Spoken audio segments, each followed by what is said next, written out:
គាត់គឺជាទាហាននៅខាងតូដានខាងព្រះវិហារហើយគាត់ជាអ្នកលេងថៃម្នាក់ដែរគាត់សួរខ្ញុំថាបងឯងមានអាវកាក់ប៉ារ៉ាអត់ព្រោះខ្ញុំខាងទាហានខាងអីស្រីបងប្អូនថ្ងៃហ្នឹងអាវ៉ាន់ខ្ញុំចូលស្តុកច្រើនមែនតើបងប្អូនហើយថ្ងៃហ្នឹងខ្ញុំអត់មកលក់អាវកាក់ទេខ្ញុំអត់និយាយយូរទេគាត់តែខ្ញុំប្រាប់ថាខ្ញុំនៅលក់អាវកាក់ដដែលទេបងប្អូន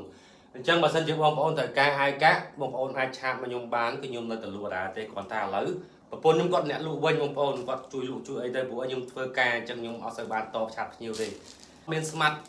មិននិយាយថាស្មាត់ក៏បានដែរអ្នកបកទៅដូចគ្នាចុះ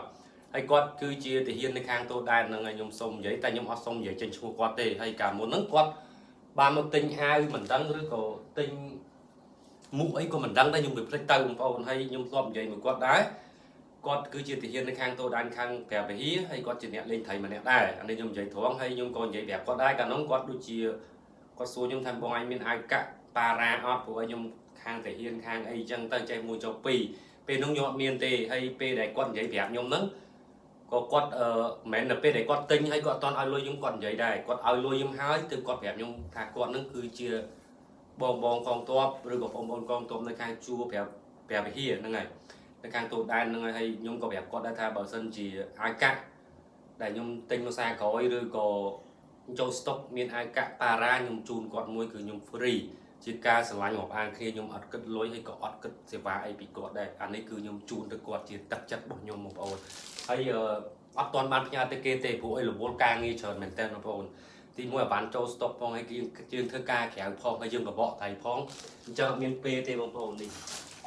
រួមទៅវានៅក្រុមពេញនឹងទាំងអស់បងប្អូនដូចជាមានអាវប៉ារ៉ាបងប្អូនហើយខ្ញុំនេះមុនដំបូងខ្ញុំគិតថាជូនអាវនេះទៅគាត់នេះបងប្អូនអាចមើលចិត្តទៅវាប៉ារ៉ាដូចគ្នាបងប្អូនសម្រាប់គាត់នៅខាងតូដែន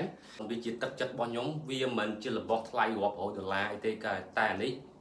ជាទឹកចិត្តរបស់ខ្ញុំដូចគ្នាសម្រាប់ជូនទៅគាត់ខ្ញុំមិនដឹងថាហៅគាត់បងឬក៏ហៅគាត់ប្អូនទេអ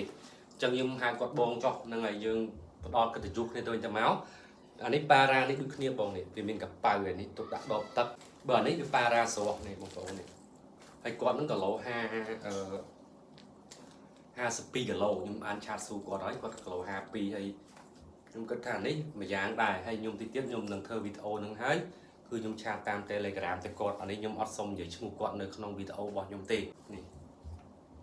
បងបើយកអានេះក៏បាននិយាយរួមទៅពីរហ្នឹងខ្ញុំគិតថានេះស្អាតជាងហើយបើថាដិតអានេះវាពណ៌គេដិតប៉ារ៉ាជាងអានេះប៉ារ៉ាកម្ៅអញ្ចឹងវីដេអូខ្ញុំក៏មានតែប៉ុណ្្នឹងដែរបងប្អូនបាយបាយ